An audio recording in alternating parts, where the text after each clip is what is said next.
And they were. Our story had opened floodgates. More developers came forward with similar experiences.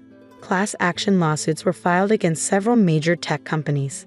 Industry practices began to shift as the cost of stealing innovations became higher than the cost of properly compensating developers. 6 months after launching Adaptive Minds, we held our first developer conference. The theme was Innovation with Integrity, and our keynote panel featured developers sharing stories of how they protected their work from corporate theft. Lisa attended as our head of corporate ethics, a new position we created specifically for her. Her years of documenting corporate malfeasance had made her the perfect person to ensure we never became what we fought against. The real revolution, she told the audience, isn't just about technology. It's about changing how we value creators and innovations, about building success through integrity rather than exploitation. A year after Sterling EdTech's collapse, I stood on stage at the National Technology Awards, accepting the award for Most Innovative Educational Platform. Our AI system had transformed online learning just as I'd always known it could. But the bigger victory was visible in the audience. Hundreds of developers wearing badges that read Original Creator, a movement that had grown from our story. They were the real revolution, innovators who no longer feared having their work stolen, who could build and create without looking over their shoulders. Sterling EdTech's assets were eventually sold off, with much of the proceeds going to compensate developers whose work had been stolen. Marcus Sterling himself faced federal charges for intellectual property theft and fraud. The company's old offices were purchased by a developer collective, former employees who'd banded together to create something new and ethical in the space where they'd once been exploited. In my office at Adaptive Minds, I kept 2 things: the original notebook where I first sketched out the AI's architecture, and a framed copy of my resignation letter from Sterling EdTech. They reminded me that sometimes the biggest innovations aren't just technological. They are about finding better ways to protect and value the people who create them. The hidden messages in my code had exposed more than just Sterling's theft. They'd exposed an industry-wide problem and sparked a movement for change. Every time I met a young developer with a brilliant idea, I thought about those 3 years I'd spent documenting, planning, and waiting for the right moment. It had been worth every minute. Because sometimes the best victory isn't just winning your own battle. It's making sure others won't have to fight the same war. Maya stuck her head in my office. Ready? The new developer orientation is starting. I looked at the group of excited young innovators gathering in our meeting room. Each had chosen to join us because they knew their work would be protected, their creativity valued, their rights respected. Ready? I said, standing up. It was time to show a new generation of creators that they didn't have to choose between innovation and integrity. They could have both. And that was the greatest innovation of all. I grabbed my personal laptop and phone. Everything else in the office could stay. I'd never kept anything important on company devices. The conference room held Marcus, Janet, and Thomas Wright, Sterling's head of development. Thomas had always resented me for leading the AI project instead of him. Alex, Marcus began, his fake smile now razor-sharp. Thomas has raised some concerns about your recent code commits. Oh, I kept my expression neutral. Thomas tapped his laptop. Your latest updates are problematic. Key functions are obfuscated. Documentation is incomplete. It's almost like you're deliberately making it difficult for other developers to understand the system. The AI is complex, I replied. Not everyone has the expertise, though. We think you're trying to make yourself indispensable, Marcus cut in. That's not how we operate here at Sterling EdTech. Janet slid another document across the table. We'll need you to provide complete, transparent documentation of all systems before we proceed with the patent filing. I glanced at the paper, and if I don't, then you'll be in breach of contract, she said smoothly. Grounds for immediate termination.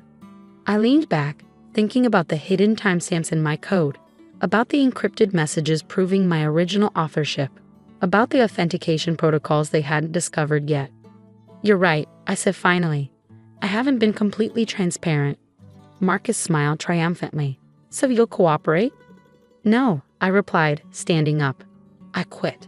His smile vanished. You can't quit. The AI belongs to Sterling EdTech. Check section 7.3 again, I suggested. It covers IP developed using company resources. But I can prove I developed this AI before joining Sterling. You're not stealing my work this time, Marcus. You have no proof, Thomas snapped. The proof is in the code, I said quietly. Timestamps, documentation, authentication protocols. I've spent 3 years embedding evidence that this was my creation. Evidence that will become public record when you try to patent it. Marcus's face turned red. You're lying. This is corporate espionage. Janet, call security. Already did, Lisa's voice came from the doorway. But instead of security guards, 2 people in FBI windbreakers entered the room. Marcus Sterling. One of them asked, "We need to discuss your company's history of intellectual property theft." I hadn't called the FBI. Looking around the room, I saw Lisa give me the smallest of nods. Turned out I wasn't the only one who'd been documenting Sterling's illegal practices. You can't prove anything, Marcus sputtered. Actually, I said, opening my laptop, we can prove quite a bit. Would you like to see the evidence I've been collecting for 3 years? Or should we start with the other developers whose work you've stolen? The room erupted into chaos. Janet was already on the phone with Sterling's board of directors. Thomas was trying to delete files from his computer while the FBI agents ordered him to stop. And Marcus just stared at me, finally realizing that the quiet developer he thought he could bully had outmaneuvered him at every turn. My phone buzzed one last time. A message from Maya, product launch failing. Their devs can't make it work without the authentication keys. Want me to send them the error logs? No need. I replied. I think they're about to have bigger problems. As I walked out of Sterling EdTech for the last time, I thought about the 3 years I'd spent preparing for this moment. 3 years of careful documentation, hidden messages, and strategic planning. They thought they were stealing my work. Instead, they'd given me the perfect opportunity to expose their entire operation. Sometimes the best revenge isn't just about winning. It's about making sure they never forget how they lost. The next morning, technology news sites exploded with headlines. Sterling EDTCH CEO arrested. FBI investigates years of patent theft. AI developer exposes tech giant's intellectual property scam. Sterling's House of Cards. How one engineer brought down an empire. I sat in my home office, watching the story unfold while my phone buzzed continuously with messages from reporters, investors, and other developers who claimed they'd also had their work stolen by Sterling. Maya called first. The FBI wants to interview all of us. Apparently, we're not the only ones who've been documenting Sterling's practices. How many others? At least 12 developers in the past 5 years. Marcus had quite a system going. Hire talented engineers, steal their innovations, then either fire them or force them out. I thought about all the brilliant people who'd mysteriously left Sterling EdTech over the years. How many of them had faced the same choice I had, surrender their work or fight a legal battle they couldn't afford. My laptop pinged with a new email from Lisa, Marcus's former assistant. Thought you should see this. I've been keeping records for years, waiting for someone smart enough to fight back. The board is meeting now to discuss the company's future. They're talking about appointing an interim CEO. Attached were years of emails, memos, and recorded conversations documenting Sterling's systematic theft of employee innovations. Lisa had been the perfect spy, the invisible assistant everyone spoke freely around. You knew, I typed back. That's why you called the FBI yesterday. I knew Marcus would try to steal your AI, she replied. He couldn't resist, it was too revolutionary. But I also knew you were different. You planned for it. My phone rang again. This time it was Janet Chen, Sterling's head of legal. The board wants to meet with you, she said without preamble. They're prepared to make this right. I thought about the offers already flooding my inbox from other tech companies. About the venture capitalists eager to fund my own startup. About the 3 years I'd spent building not just an AI, but a case that would change how the tech industry treated its innovators. No deals, I said. The evidence goes public. All of it. They're offering you the CEO position, she pressed. Full control of the company, plus compensation for. The company built its success by stealing from its employees. I cut her off. That story needs to be told. Later that day, I met with Maya, Raj, and Chris at a small coffee shop away from the media circus surrounding Sterling EdTech's offices. We've been planning this moment for months. The investors are ready, Raj reported. Series of funding secured. We can launch Adaptive Minds Incorporated whenever you're ready. I looked at my team, the people who'd helped me document Sterling's theft while simultaneously building something better. You're sure you want to do this? Starting from scratch won't be easy. Easy is boring, Chris grinned. Besides, we've already got a working product and proof that it's revolutionary. Sterling just did our marketing for us. He was right. By trying to steal my AI, Sterling EdTech had inadvertently proven its value to the entire industry. Now everyone wanted the real version, the one that actually worked. The next few weeks were a blur of activity. We launched Adaptive Minds Incorporated with a clear mission: creating ethical, innovative educational technology while protecting developer rights. Our first product was my AI learning system, but now it was properly credited and transparently documented. The tech community's response was overwhelming. Developers who'd been burned by larger companies flocked to join us. Students and educators praised our commitment to ethical innovation. Investors competed for the chance to back us. But the real impact came from the changes our story sparked in the industry. Other companies began reviewing their IP policies. Developer rights became a major topic at tech conferences. New protections were proposed to prevent large corporations from exploiting their employees' innovations. 3 months after Sterling's arrest, I received an unexpected visitor at our new offices, Thomas Wright, Sterling's former head of development. "I owe you an apology," he said, looking uncomfortable. "I knew what Marcus was doing was wrong, but I convinced myself it was just how the industry worked." "It worked that way because people let it," I replied, "because they thought fighting back was impossible." He nodded. "I've been talking to the FBI, telling them everything I know about other companies doing the same thing. It's not just Sterling. This is systemic in tech." Was systemic. I corrected him. Things are changing. And they were. Our story had opened floodgates. More developers came forward with similar experiences. Class action lawsuits were filed against several major tech companies. Industry practices began to shift as the cost of stealing innovations became higher than the cost of properly compensating developers. 6 months after launching Adaptive Minds, we held our first developer conference. The theme was Innovation with Integrity, and our keynote panel featured developers sharing stories of how they protected their work from corporate theft. Lisa attended as our head of corporate ethics, a new position we created specifically for her. Her years of documenting corporate malfeasance had made her the perfect person to ensure we never became what we'd fought against. The real revolution, she told the audience, isn't just about technology. It's about changing how we value creators and innovations, about building success through integrity rather than exploitation. A year after Sterling EdTech's collapse, I stood on stage at the National Technology Awards, accepting the award for Most Innovative Educational Platform. Our AI system had transformed online learning just as I'd always known it could. But the bigger victory was visible in the audience. Hundreds of developers wearing badges that read Original Creator, a movement that had grown from our story.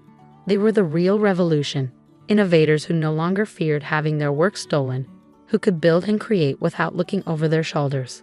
Sterling EdTech's assets were eventually sold off, with much of the proceeds going to compensate developers whose work had been stolen. Marcus Sterling himself faced federal charges for intellectual property theft and fraud. The company's old offices were purchased by a developer collective, former employees who'd banded together to create something new and ethical in the space where they'd once been exploited. In my office at Adaptive Minds, I kept 2 things: the original notebook where I'd first sketched out the AI's architecture, and a framed copy of my resignation letter from Sterling EdTech. They reminded me that sometimes the biggest innovations aren't just technological. They are about finding better ways to protect and value the people who create them. The hidden messages in my code had exposed more than just Sterling's theft. They'd exposed an industry-wide problem and sparked a movement for change. Every time I met a young developer with a brilliant idea, I thought about those 3 years I'd spent documenting, planning, and waiting for the right moment. It had been worth every minute.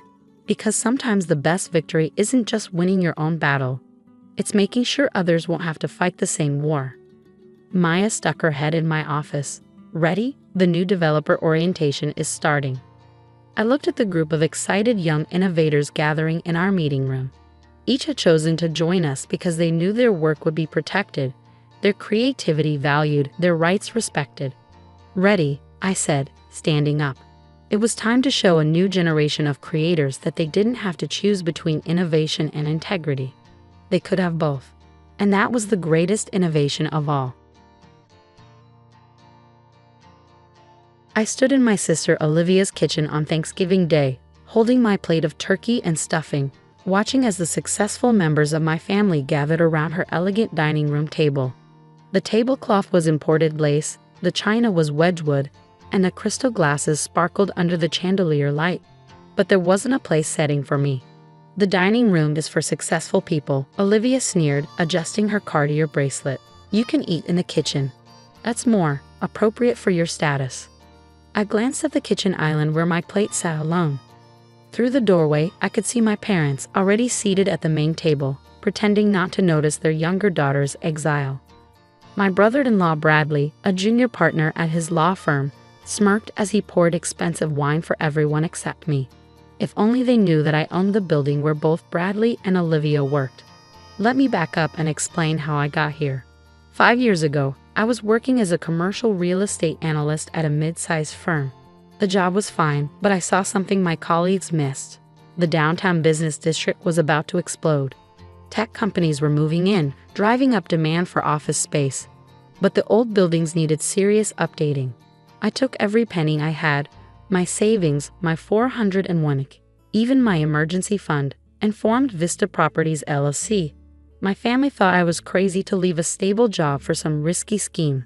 Another one of Sophie's impractical dreams, my mother had sighed at Sunday dinner. "When will you grow up and get a real career like your sister?" Olivia, who had just been promoted to senior accountant at Marshall & Reed, nodded sagely. "Not everyone can handle corporate success, Mom. Some people just aren't cut out for it." What they didn't know was that I had already secured investors for my first property acquisition. I had spotted a neglected Art Deco building in the heart of downtown, the Kingsley Building. It needed work, but the bones were solid, and the location was perfect. The current owners didn't realize its potential. I bought it for $12 million, using a combination of investor funds and a carefully structured loan. My family thought I was working as a small-time real estate agent, showing apartments to college students. I let them believe it. The renovation took 8 months. I modernized everything, the lobby, the elevators, the electrical systems, while preserving the building's historic charm. The tech companies came calling before we even finished construction. Then came the coincidence that would make this story so deliciously ironic. Marshall & Reed, my sister's accounting firm, was looking for new office space. Their lease was ending, and they wanted something prestigious, something that would impress clients. The Kingsley Building was perfect for them. Of course, they never knew that the owner they were negotiating with, the mysterious Vista Properties LLC, was actually the sister Olivia loved to dismiss as a failure.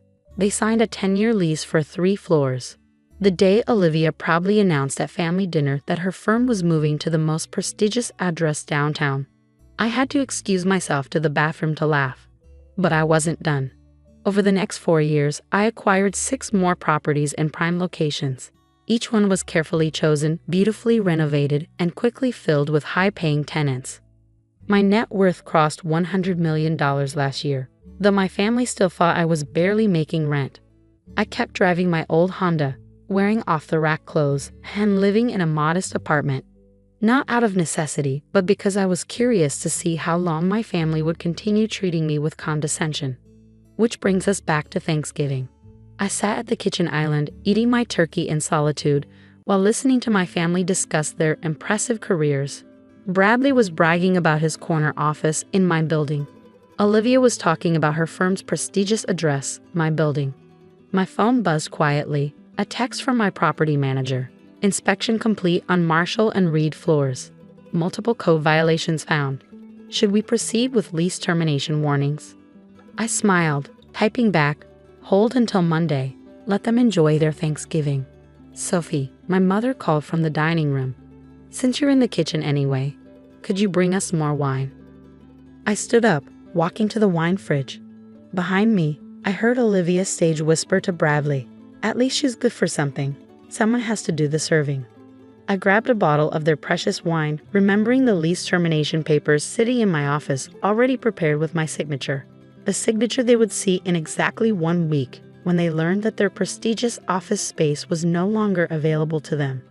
"Here's your wine," I said pleasantly, placing the bottle on their table. "By the way, how do you like the new elevators in your building? I heard they just got upgraded." "Oh, they're wonderful," Olivia gushed, not even looking at me. "Much better than what you must have in your sad little apartment building." I bit back a laugh. I had personally selected those elevators, right down to the marble flooring and brass fixtures. They cost more than Olivia's annual salary. "More turkey?" my mother asked Bradley, completely ignoring my presence now that I had served my purpose. "Speaking of buildings," Bradley said pompously, "did you hear that Vista Properties just acquired the Preston Tower? Now that's a successful real estate company, not like some people's little rental agent jobs." I nearly choked on my water. I had closed that deal yesterday, $50 million for one of the most iconic buildings downtown. The announcement wouldn't be public until next week. "How did you hear about that?" I asked casually. "I have connections," Bradley boasted. "High-level business information you wouldn't understand." I nodded thoughtfully, pulling out my phone again. Another text from my property manager. "Preston Tower closure complete. Congratulations on the acquisition, Ms. Walker." "Sophie, if you're done hovering," Olivia cut in, "the kitchen needs cleaning. We successful people would like to enjoy our dinner in peace." I returned to my exile in the kitchen, listening to them congratulate themselves on their accomplishments. Through the window, I could see my driver waiting patiently in my Bentley, hidden around a corner where my family couldn't see it. In 1 week, they would learn that the sister they banished to the kitchen owned not just their building, but half the premium office space in downtown. Their lease termination notices would arrive on expensive letterhead, bearing the signature of the owner they'd been paying rent to all along. Sometimes success isn't about proving people wrong immediately. Sometimes it's about waiting for the perfect moment to show them exactly who they've been looking down on. 1 week after that humiliating Thanksgiving dinner, I sat in my real office, the entire top floor of the Kingsley building. Floor-to-ceiling windows offered a panoramic view of the city I largely owned. On my desk sat 2 stacks of documents, lease termination notices for Marshall and Reed, and a second set for Bradley's law firm. My intercom buzzed. "Ms. Walker, the courier is ready to deliver the notices." "Send them out," I replied, checking my watch. 9:15 a.m. Right about when Olivia would be settling in with her morning coffee. I pulled up the security camera feeds on my monitor. Camera 12 showed Olivia's office, where she sat smugly reviewing files.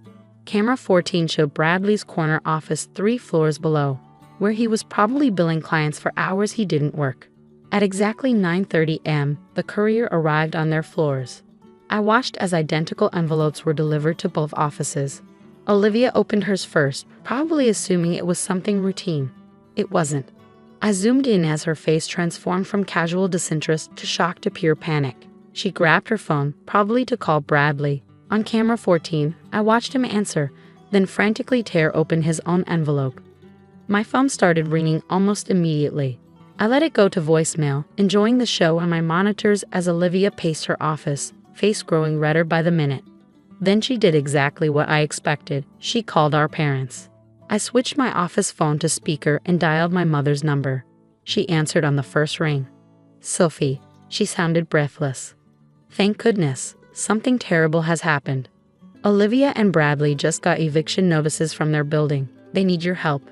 "My help?" I kept my voice neutral. "What could I possibly do? You work in real estate. You must know someone who can help. They can't lose their offices. It would ruin them." I leaned back in my chair, watching Olivia's increasing panic on the security feed. "Tell them to call the building owner. I'm sure Vista Properties would be willing to discuss it." They tried. "No one will connect them to the actual owner. Please, Sophie, I know we're not always kind to you, but they need help." Interesting, I mused. Last week, I wasn't successful enough to eat dinner with you. Now I'm suddenly useful. Silence on the other end. "Tell them to come to the top floor of their building at noon," I said finally. "The owner of Vista Properties will meet with them." "The top floor? But that's the executive suite. They've never been allowed up there." "Exactly," I smiled. "See you at noon, Mom." Don't be late. I spent the next 2 hours watching the chaos unfold on my security feeds. Olivia made dozens of calls, each more frantic than the last. Bradley paced his office, probably realizing that no other premium building downtown had space for either firm. What they didn't know was that I owned those buildings too. At 11:55, my security team alerted me that my family had arrived in the lobby. I watched them huddle by the elevators, Olivia, Bradley, and our parents. They looked nervous, probably never having been invited to the mysterious top floor before. "Send them up," I instructed. The elevator doors opened directly into my office suite. My assistant met them with a professional smile. "Ms. Walker will see you now." "Walker?" My mother frowned. "But we're here to see the owner of Vista Properties." The doors to my office swung open. I stood behind my desk, enjoying their expressions as they took in the vast space, the prestigious view, and finally, me, Sophie. Olivia's voice was barely a whisper. "What are you doing here?" "Welcome to my office," I said calmly. "Please sit down. We have some matters to discuss." "Your office?" Bradley sputtered. "This is the owner's." "Yes," I cut him off. "I am the owner. Vista Properties is my company. Has been since I bought this building 5 years ago." The silence was absolute. My mother sank into a chair, her face pale. My father seemed to have stopped breathing.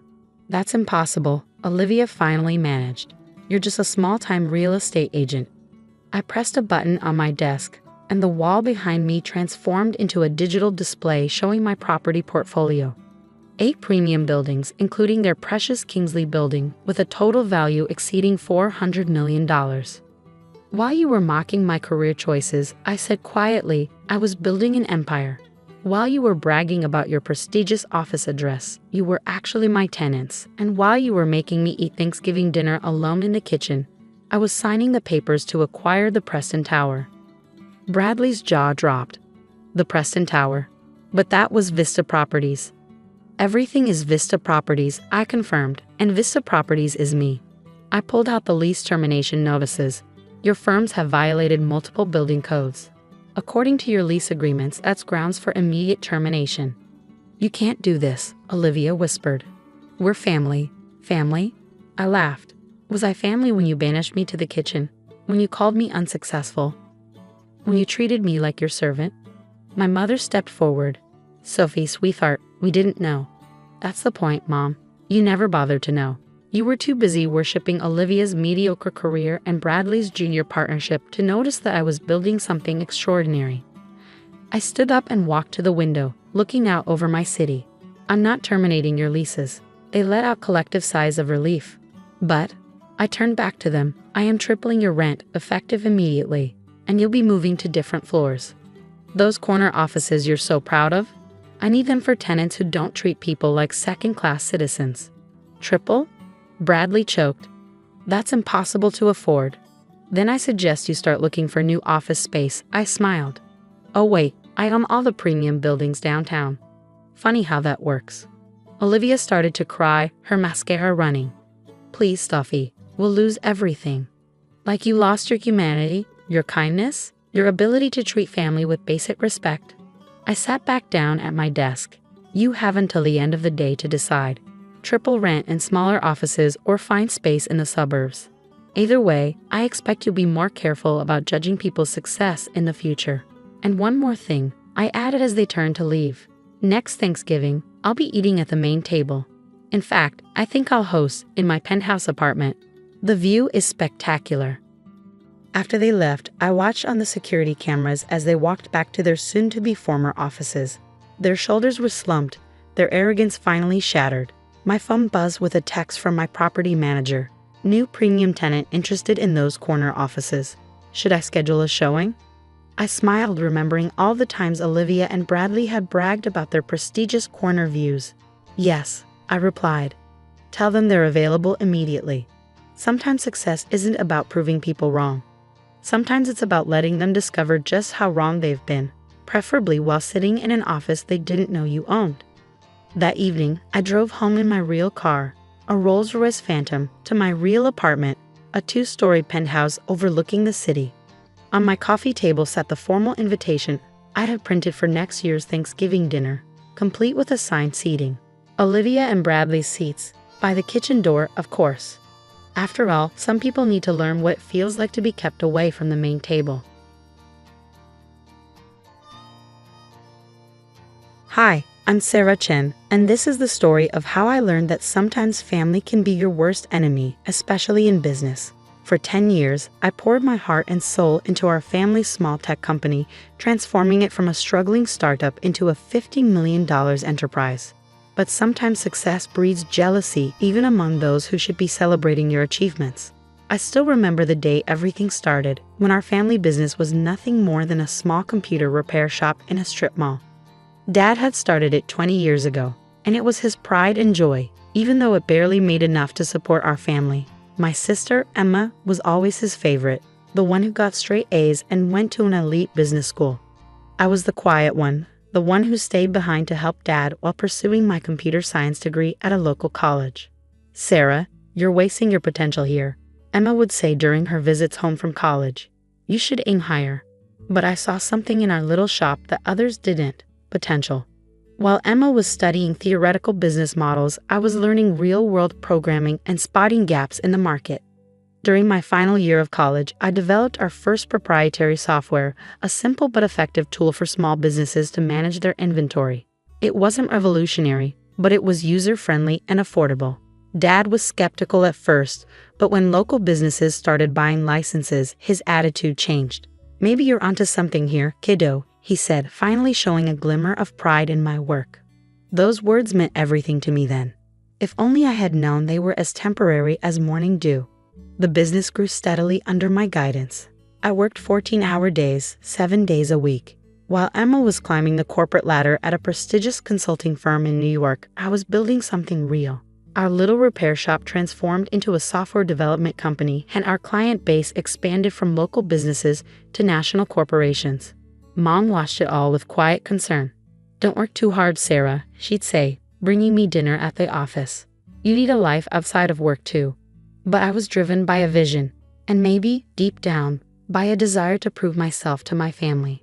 5 years into our transformation, we hit our first $1 million in annual revenue. That's when Emma suddenly became interested in the family business again. She quit her job in New York and moved back home. "I think it's time I took my rightful place in the company," she announced at a family dinner. "With my business expertise, we could really take things to the next level." Dad beamed at her words. "That's wonderful, princess. We could use your professional touch around here." I sat there, fork suspended midair, trying to process what was happening. The company I had built from nearly nothing was being handed to my sister on a silver platter. But I swallowed my objections and tried to be a team player. Emma was appointed as co-CEO alongside me, despite having no experience in our industry. Dad said it would be good for the company image to have someone with her credentials at the helm. I focused on product development and operations while she handled marketing and investor relations. The next 5 years were a study in contrast. While I continued developing new software solutions and maintaining client relationships, Emma focused on creating a glamorous image for herself as the face of the company. She gave interviews about being a woman in tech and accepted awards for entrepreneurship, all of taking credit for innovations my team and I had created. Our revenue continued to grow, reaching $50 million annually, but so did the tension between us. Emma began excluding me from key meetings, making decisions without consulting me, and slowly pushing me to the sidelines of my own creation. Then came Dad's 60th birthday party. The day everything changed. The party was Emma's idea, of course. She rented out the grand ballroom of the city's most expensive hotel and invited all our business associates. It was more of a networking event than a birthday celebration, but that was Emma's style. Everything had to serve a purpose. I arrived early to help with the preparations, wearing a simple black dress that Emma immediately criticized. "Couldn't you have made more of an effort?" she hissed. "These are important people coming tonight." I ignored her comment and focused on greeting guests as they arrived. The room filled quickly with business associates, clients, and family friends. Emma worked the room like a politician, while I stayed in the background, making sure everything ran smoothly. During dinner, Emma clanked her glass and stood up for a speech. I expected the usual, a touching tribute to Dad, maybe some memories from our childhood. Instead, she dropped a bomb that would shatter our family forever. As we celebrate Dad's 60th birthday, she began, her voice carrying across the silent room. I think it's time to announce some changes at Chen Technologies. The board has agreed that the company needs unified leadership to move forward. My heart stopped. Board meetings? What board meetings? For too long, we've been held back by outdated thinking and resistance to change. Emma continued, her eyes fixing on me. That's why, effective immediately, I will be taking over as sole CEO. It's time for certain elements that are no longer serving our growth to step aside. The room erupted in murmurs. I sat there, frozen, as Emma continued her character assassination, disguised as a corporate announcement. Some people, she said, her voice dripping with false sympathy, are better suited to technical roles rather than leadership. My sister Sarah has been adequate in maintaining our legacy systems, but to compete in today's market, we need vision. We need excellence. And frankly, Sarah, you're just not cut out for this level of business. I looked at Dad, expecting, hoping, he would stand up for me. Instead, he was nodding along with Emma's words, a proud smile on his face. Mom stared at her plate, her hands trembling slightly. The truth is, Emma continued, her voice rising, you're worthless in today's business world, Sarah. Your old-fashioned ideas and lack of proper business education have become a liability. It's time for you to step aside gracefully. The silence in the room was deafening. Hundreds of eyes turned to me, waiting for my response. I could feel the pity, the schadenfreude, the judgment. Everything I had built, every sacrifice I had made, was being stripped away in front of everyone I knew. I stood up slowly, my chair scraping against the floor. The sound echoed through the ballroom like a gunshot. Everyone expected a scene, perhaps tears, maybe a shouting match. Instead, I simply picked up my purse, walked to Dad's table, and placed a small wrapped package in front of him. Happy birthday, Dad, I said quietly. Then I walked out of the ballroom, head held high, leaving behind the whispers and stares. That night, as I sat in my home office surrounded by awards and patents that bore my name, I made a decision. Emma thought she had won, but she had forgotten one crucial detail, something that would turn her moment of triumph into the biggest mistake of her life. As I powered up my laptop and began typing, a small smile played on my lips. Tomorrow would be interesting indeed. After all, there's more than one way to run a successful business, and I had learned more in 10 years than Emma had learned in all her fancy business classes. The next morning would bring changes that none of them saw coming, changes that would make them realize exactly how worthless I really was. The next morning dawned bright and clear. I arrived at the office early before anyone else and waited. At precisely 9 a.m., Emma strutted through the front doors with Dad beside her, both wearing triumphant smiles that were about to be wiped from their faces. Sarah? Emma's voice held a mix of surprise and annoyance. What are you doing here? I thought after last night, you'd have the dignity to stay home. I smiled, remembering the email I had sent at 3 a.m. to every major client, partner, and employee of Chen Technologies. Just wrapping up some loose ends, sister dear. But since you're here, we should probably talk about the company's future. There's nothing to discuss, Dad interjected, his voice firm. Emma's in charge now. The board has already approved it. Ah yes, the board, I said, pulling out my tablet. Let's talk about that. You see, while Emma was busy planning parties and giving interviews, I was actually building this company. And there are a few things you both seem to have forgotten. I pulled up a document on the conference room's main screen. First, let me remind you that I own 51% of Chen Technologies shares. When we incorporated 10 years ago, Dad gave Emma and me equal shares of 25% each, keeping 50% for himself. But 3 years ago, when we needed capital for expansion, Dad sold me 26% of the shares. Remember that day, Dad?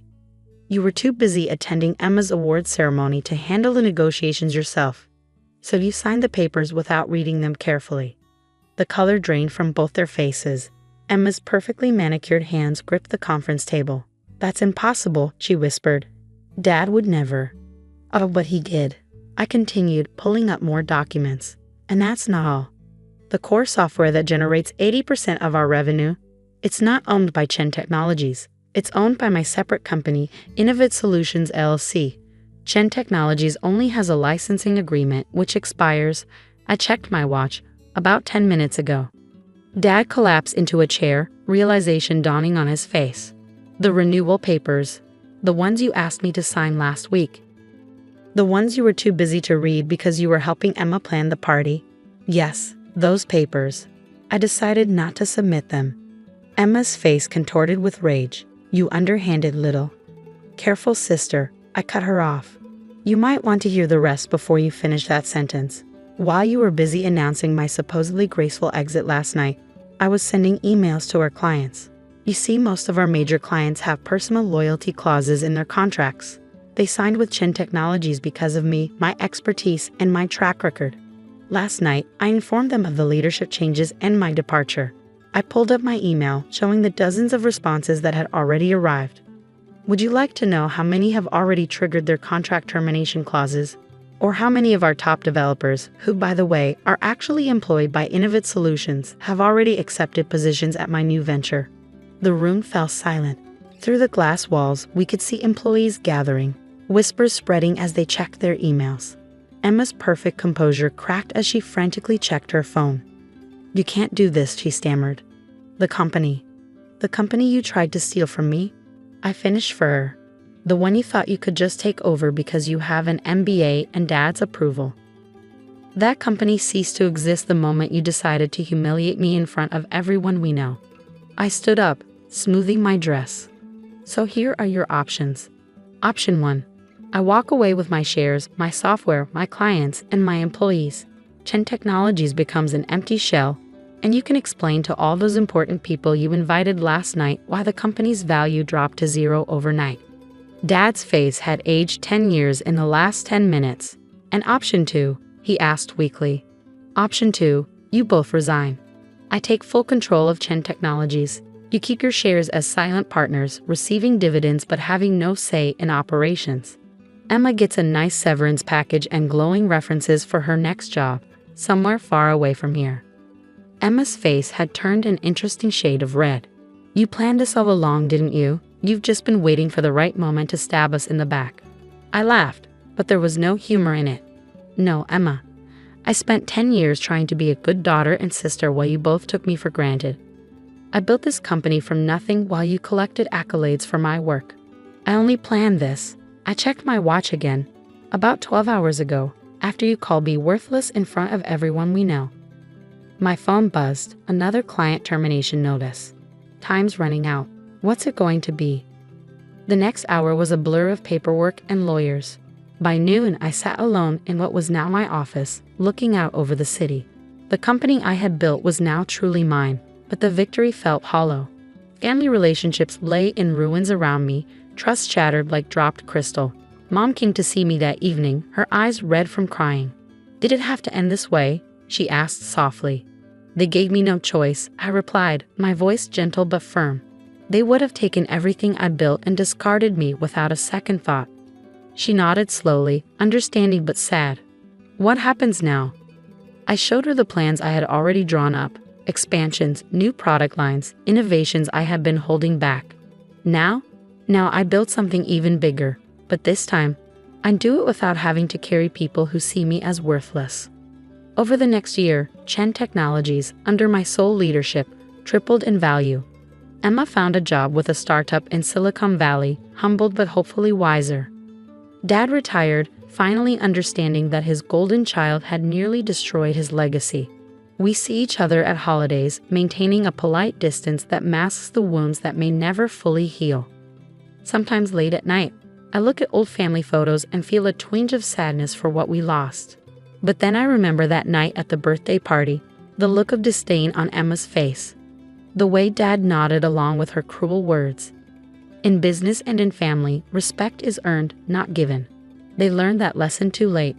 As for me, I learned that sometimes the quiet ones, the ones dismissed as worthless, are the ones you should watch out for, because we're the ones who know how to build something from nothing and how to take it all back when others try to steal it. My story spread through business circles, a cautionary tale about underestimating the wrong person. These days, when I attend industry events, I often catch whispers. That's Sarah Chen, the one who. They never finish the sentence, but they don't have to. My success speaks for itself. Last week, I received an invitation to speak at Emma's business school's graduation ceremony. The topic? Hidden strengths. The power of underestimated leaders. I accepted the invitation with a small smile, already planning my speech. After all, I have quite a story to tell. The company continues to thrive under my leadership, but more importantly, I found peace with my decisions. Sometimes the strongest message you can send is simply proving people wrong. And sometimes the best revenge isn't about destroying others. It's about rising so high that they can't help but see their own mistakes.